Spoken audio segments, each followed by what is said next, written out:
विजय तिलक, विजय तिलक, विजय तिलक, विजय तिलक, विजय तिलक, विजय तिलक, विजय तिलक, विजय तिलक, जनता का सुलगता साक्ष विजय तिलक, मांग रही अपना हक विजय तिलक, जवाब हर सवाल का विजय तिलक, हिसाब 5 साल का विजय तिलक, फैसले का समय चक्र वोट के लिए शपथ, जंग का ऐलान है, जीत का पैगाम है।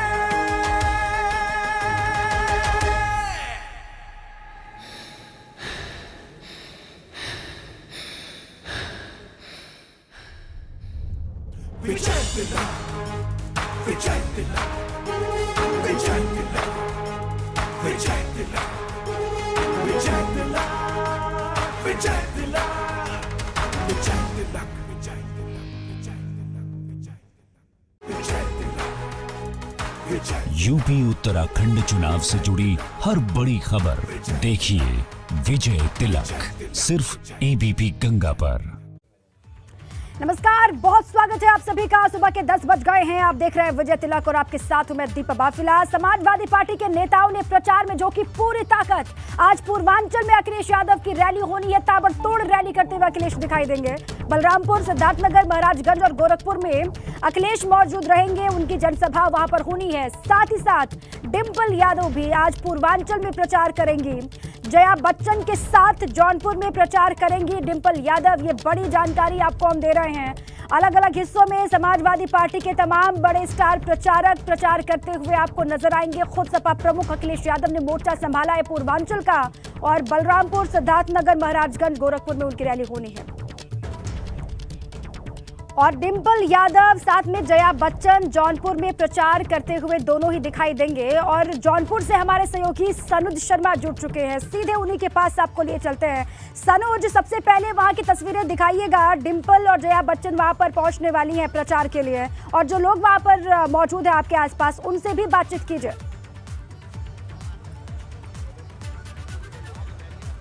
देखिए, यूपी की सियासत में जौनपुर का एक बड़ा दखल रहता है और आज तमाम बड़े नेता जौनपुर पहुंच रहे हैं। जया बच्चन भी हैं। मछली शहर में वो अपने प्रत्याशियों के पक्ष में लोगों से अपील करेंगी, मतदाताओं से मिलेंगी। और यहाँ जौनपुर की जो जनता है वो इस चुनाव को लेकर क्या सोचती है, क्या उन लोगों ने मन बना रखा, किसका विजय तिलक करने जा रही है, ये हम इन लोगों से बातचीत कर लेते हैं। सर, आपसे जानना चाहूंगा, देखिए जौनपुर का बड़ा दखल रहता है, आपको क्या लग रहा है, क्या ऐसे मुद्दे हैं जिसको लेकर आप 7-5 को वोट करेंगे और तमाम स्टार प्रचारक भी यहाँ पर पहुंच रहे हैं?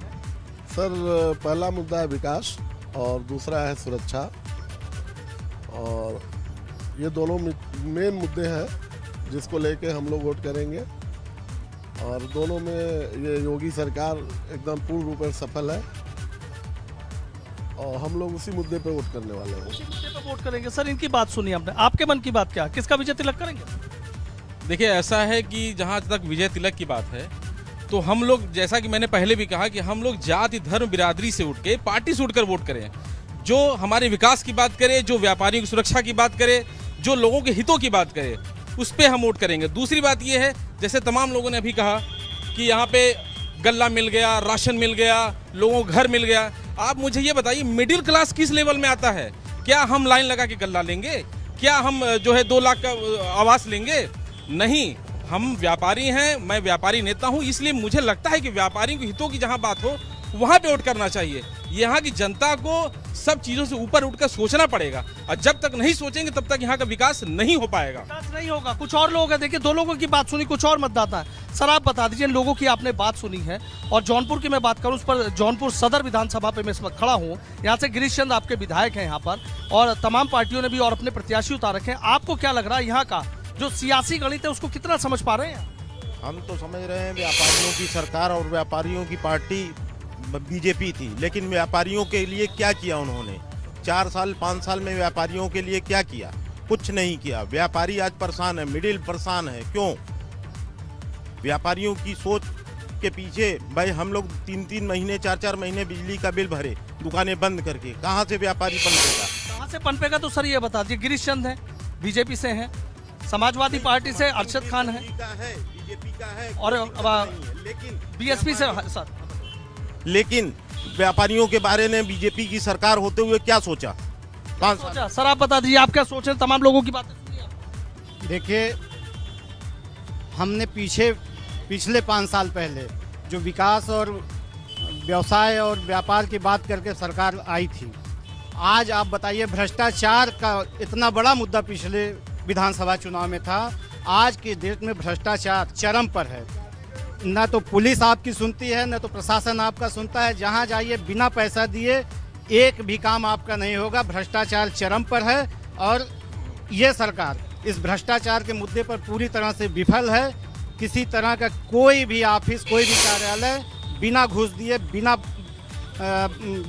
पैसा दिए एक भी काम आपका नहीं होगा। नहीं काम होता है सर। सुन लीजिए, आप बात कर रहे हैं कि यहाँ पर बहुत विकास हुआ, बहुत काम हुआ, लेकिन उनके आरोप सुन लीजिए कि भ्रष्टाचार चरम पर है, काम ही कुछ नहीं हुआ। नहीं सर, ऐसी बात नहीं है। पहली तो भ्रष्टाचार मुक्त सरकार तो कोई भी नहीं हो सकती है आज के डेट में। फिर भी जो अभी तक जो सरकारें रही हैं उनसे बहुत ही अच्छी स्थिति वर्तमान में रही है। हम उसकी लेके बात करें, आगे भी हमें आशा है कि और भी अच्छी होगी। ये सरकार आएगी तो और अच्छा करेगी। सर आपसे मेरा सवाल है, देखिए मल्हनी विधानसभा सीट है, सबसे हॉट सीट है, सबकी नजरें टिकी हैं। बाहुबली धनंजय सिंह वो वहाँ से चुनाव मैदान में हैं और पारस यादव के बेटे हैं यहाँ से, वो चुनाव मैदान में। तमाम नेता, आपको क्या लग रहा है वहाँ की अगर करें, सबकी नजरें? मल्हनी से मुझे लग रहा है वहाँ का जो हवा चला, हालांकि मैं उस क्षेत्र में नहीं हूँ, लेकिन जो हवा सिंह भी है जी, केपी सिंह का तो कोई हवा नहीं, लेकिन वहाँ पे जो 2 लड़ाई है धनंजय सिंह और जो है लकी यादव में। लेकिन मुझे जहाँ तक उम्मीद है कि धनंजय सिंह वहाँ से जीत रहे हैं, क्योंकि वहाँ पे जो गरीबों की सेवा है लोग बहुत करते हैं। लोग वहाँ के, जैसे हम लोग के व्यापारी हैं, वहाँ से कस्टमर लोग आते हैं, बताते हैं यही जो है जी सनोज। और ये लोगों के मुद्दे हैं, जो व्यापारी हैं, जो आम लोग हैं, युवा हैं, उनके मसले क्या है वो आपने बता दिए। आप इन्हीं मसलों पर बातचीत करते हुए तमाम अलग अलग सियासी दलों के दिग्गज मंच से दिखाई देंगे और इसका जिक्र जरूर करेंगे। लेकिन वोटर्स का मन बन चुका है, ये साफ तौर से नजर आ रहा है। बहुत शुक्रिया आपका सनोज, पूरी जानकारी के लिए, वहां लोगों से बातचीत करने के लिए भी। गुरुवार को अखिलेश यादव ने राजा भैया के विधानसभा क्षेत्र प्रतापगढ़ के कुंडा में राजा भैया पर जो तंज कसा था, अखिलेश के उसी बयान पर राजा भैया ने चुनाव प्रचार के दरमियान तीखा पलटवार कर दिया है। देखिए, हमारी खास रिपोर्ट वार पलटवार पर आधारित है, देख लीजिए। ऐसी कुंडी लगाना कि दोबारा कुंडी न खोल पाए।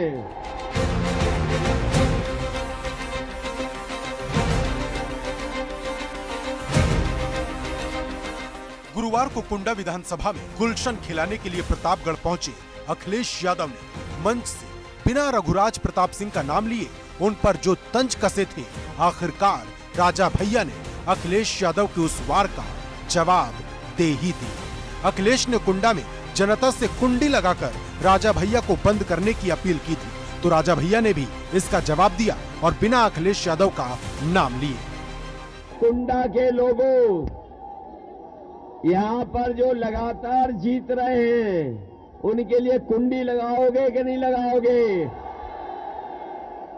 और ऐसी कुंडी लगाना कि दोबारा कुंडी न खोल पाए।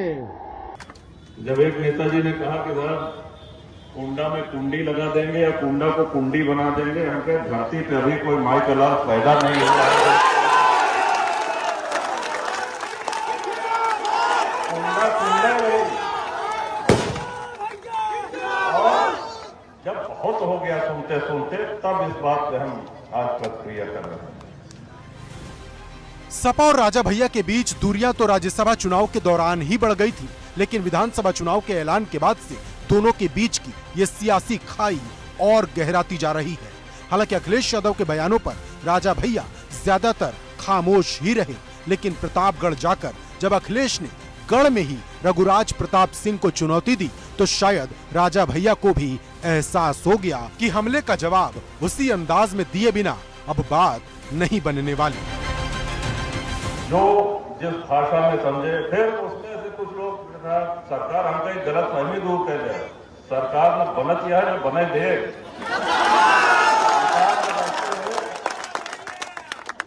और जो लोग ये कह रहे थे कि 10 तारीख को सरकार बन रही है, हमको गलत फहमी दूर कर दिया। 10 के बाद 11 वक्त और 11 का हम इंतजार करें, 11 तारीख की प्रतीक्षा है। तो 27 फरवरी को प्रतापगढ़ में मतदान होना है और ये 10 मार्च को ही पता चलेगा कि कुंडा में 30 साल से चला आ रहा राजा भैया का दबदबा बरकरार रहेगा या नहीं। लेकिन जिस तरह राजा भैया और अखिलेश यादव एक दूसरे पर जुबानी तीर चला रहे हैं, उससे ये साफ है कि दोनों के बीच तल्खी चुनाव के नतीजे आने के बाद भी जारी रहेगी। Bureau report, ABP Ganga. Kaushambi की सिरातू सीट पर सपा गठबंधन प्रत्याशी पल्लवी पटेल के लिए प्रचार लगातार हो रहा है। डिंपल यादव वहां पर पहुंची। डिंपल यादव ने भगवा कपड़ों को लेकर जो कमेंट किया, उससे लेकर सियासत तेज हो गई है। अनुराग ठाकुर ने डिंपल यादव को निशाने पर लिया है। चलिए आपको दिखाते हैं कि डिंपल यादव ने क्या कहा और फिर अनुराग ठाकुर ने कैसे उस पर पलटवार किया। यह सरकार जो मौजूदा सरकार है, डबल इंजन की सरकार है। ये बताइए कि जंग का रंग क्या होता है। जब जंग लग जाता है लोहे में, इंजन की बात हो रही है तो लोहा ही इस्तेमाल होता है इंजन बनने में। जंग का रंग क्या होता है? मुझे लगता है जिस रंग के हमारे मौजूदा मुख्यमंत्री कपड़े पहनते हैं उसी रंग का होता है। तो ऐसे जंग वाले इंजन को हटाने का समय आ गया है और यूपी को वापस पटरी में लाने का समय आ गया है। और मुझे पूरा, और ये चुनाव कोई हमारा चुनाव नहीं रह गया है, ये चुनाव तो जनता लड़ रही है। जनता तैयार है ऐसे जंग वाले इंजन को हटाने के लिए और ऐसे इंजन को लाने के लिए जो उत्तर प्रदेश को एक संपन्न प्रदेश बनाएंगे। जो भगवा रंग का अपमान,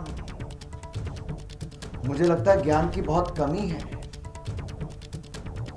मैं इसलिए कहता हूं कि अपने उन शब्दों को डिंपल जी को वापस भी लेना चाहिए और उत्तर प्रदेश नहीं, पूरे समाज से, संत समाज से विशेष तौर पर माफी मांगनी चाहिए। उत्तर प्रदेश की जनता से तो मांगनी ही चाहिए, क्योंकि योगी आदित्यनाथ जी 325 सीटें जीतकर उत्तर प्रदेश के मुख्यमंत्री बने।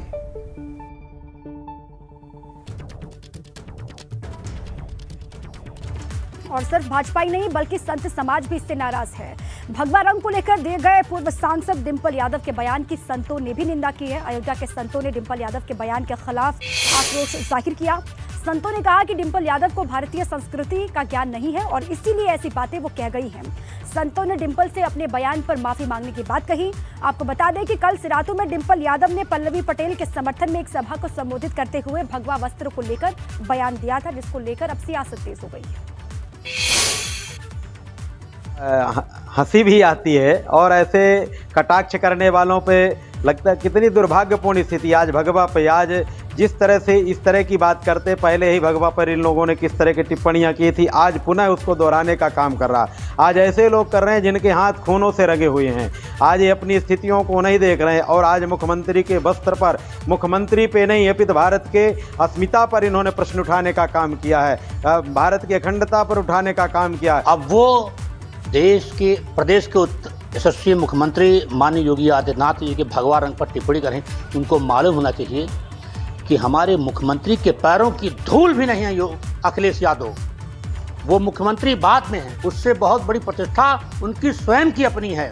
वो देश के तमाम प्रतिष्ठित मंदिरों के अध्यक्ष हैं, संरक्षक हैं, सनातन धर्म के ऐतिहासिक पौराणिक सिद्ध देवी पाटन मंदिर के वो मुख्य महंत भी हैं, नेपाल के वो राजगुरु हैं, गोरक्षा के पीठ के पीठाधीश्वर हैं। ऐसे महान संत पर टिप्पणी करके उन्होंने बहुत गलत किया है। गोरखपुर पहुंचे केंद्रीय मंत्री और यूपी चुनाव सह प्रभारी अनुराग ठाकुर ने गोरखपुर की धरती को प्रणाम किया। उन्होंने कहा कि मैं गोरखपुर की उस धरती को प्रणाम करता हूं जहां से योगी जी को 5 बार सांसद और 5 साल मुख्यमंत्री रहने का अवसर मिला। पहले 4 चरण पूरे होने के बाद कह सकता हूं कि 4 चरणों में सपा, बसपा और कांग्रेस की सफाई करने का काम हुआ है। उन्होंने कहा कि बसपा और कांग्रेस का सफाया हुआ और इतना ही नहीं, उन्होंने कहा कि यूपी की जनता से अपील है कि जिसने राम भक्तों को भूना कर दो उसका ईवीएम सूना। पहले तो मैं इस धरती को प्रणाम करता हूं जहां से लगातार योगी जी को 5 बार सांसद और फिर 5 साल के लिए मुख्यमंत्री बनने का अवसर मिला। एक बार फिर प्रदेश में भारतीय जनता पार्टी उनके नेतृत्व में चुनाव लड़ रही है और पहले 4 चरण पूरे होने के बाद मैं कह सकता हूं कि 4 चरणों में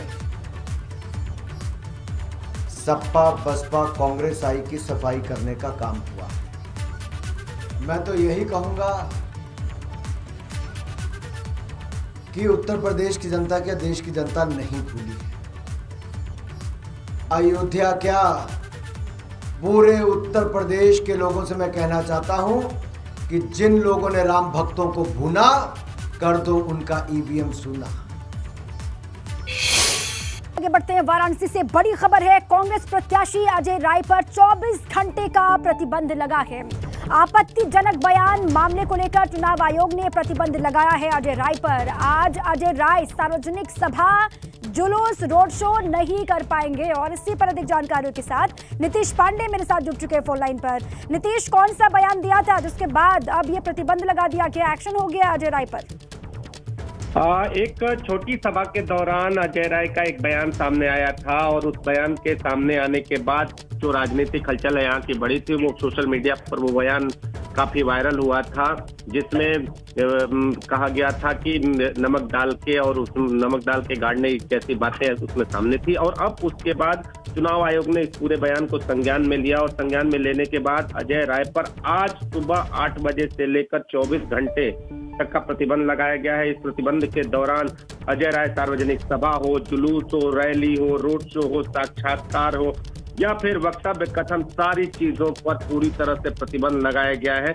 और अब 24 घंटे के बाद ही, आज 8 बजे से 24 घंटे के बाद ही अजय राय ये सारी चीजें कर सकेंगे। तो चुनाव आयोग का कहीं न कहीं प्रतिबंध और अजय राय पर चुनाव आयोग का डंडा। जी चलिए, शुक्रिया नीतीश आपका पूरी जानकारी के लिए। चुनाव में वक्त बहुत कम है और ऐसे में मुश्किलें बढ़ गई हैं। अजय राय की 24 घंटे के लिए प्रतिबंध लगा दिया गया। कोई जुलूस, कोई सभा नहीं कर पाएंगे 24 घंटे तक।